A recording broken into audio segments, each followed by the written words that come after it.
Əziz xanımlar, mən bunu müəllim və ya hakim kimi demirəm.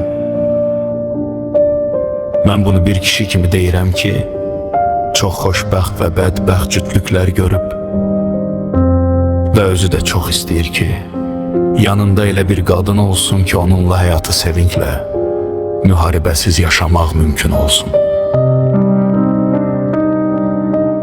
Budur ki, sizə bütün ürəyimdən demək istəyirəm. Siz kişi layihəsi deyilsiniz.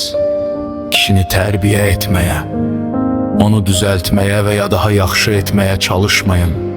Biz yalnız özümüz istəyəndə dəyişirik. Sizin vəzifəniz bizdən ideal düzəltmək yox, artıq istədiyiniz kişiyə yaxın olanı seçmək və sonra öz inamınız və yumuşaqlığınızla onu ruhlandırmaqdır.